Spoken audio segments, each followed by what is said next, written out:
Good morning from Westpac's Trading Room and welcome to another Finance AM podcast. I'm Amos Pizer, Westpac Market Strategist. The main story markets overnight was a rise in the US dollar. There wasn't any market moving news to cause that movement, but the US dollar outperformed all the majors apart from the Kiwi dollar. US equities and bond yields are little change overall. So in the currency markets, we've got the US dollar index up 0.5% on the day. That's a decent move. The euro fell from 122.60 to 121.82. The Aussie fell from 77.96 to 77.31. But the Kiwi dollar, which was the outperformer of all, including the US, and that had gained a cent yesterday to 73.16 after the RBNZ's hawkish surprise. It slipped back to 72.82 overnight. The Aussie Kiwi cross, which had fallen yesterday from 107.25 to 106.50 after the RBNZ surprise, extended that reaction only slightly overnight to 106.17. In the interest rate markets, the US 2-year Treasury yield ranged between 0.14% and 0.15%, while the 10-year yield ranged sideways between 1.55 and 1.58%. So not too much going on in global bond markets.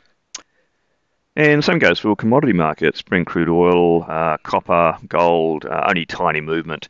The one big movement we have, which is not a global key commodity, but iron ore fell 5.6% overnight, now down to $178, no doubt on the back of those continuing Chinese curbs on prices. It's now down a total of 24% over the past 2 weeks. There was no data out overnight to report on, but we did have a Federal Reserve FOMC member, Quales. He spoke of tapering and inflation. And as the case has been with a few of the members recently, he's gone against the grain of Fed Chair Powell, who most recently gave us the update at the Fed meeting.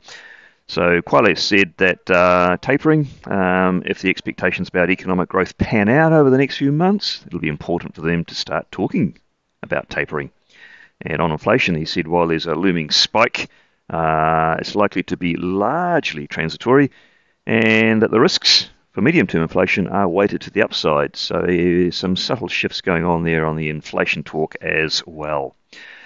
On the day, what's out there could be market moving. In Australia, we'll have Q1 private business capex, usually watched by the market. We're expecting a gain for the quarter of 1.6%. In New Zealand, we'll hear again from RBNZ Governor Orr. He'll testify to Parliament, largely repeating what he said yesterday. And just as a reminder, yesterday, yes, it was a fairly large hawkish surprise to the markets. The main element of surprise is that the conventional OCR forecast made its reappearance, and that's after a 1-year absence, and it portrayed the RBNZ hiking by 150 basis points starting in September of next year. So quite a surprise there for the markets. That is why interest rates at the short end and the long end and the Kiwi dollar all rose in response. Then looking ahead to the Northern Hemisphere tonight in the US, there's quite a bit of data out. Some of it top tier. We've got the second estimate of Q1 GDP. That should remain changed at an annualized rate of 6.4%. And we get durable goods orders. Those are the two main things, but there's also second tier stuff out like pending home sales and a survey from the Kansas City Fed. Well, that's it from me today. Thank you for listening. I'll be back again same time tomorrow morning.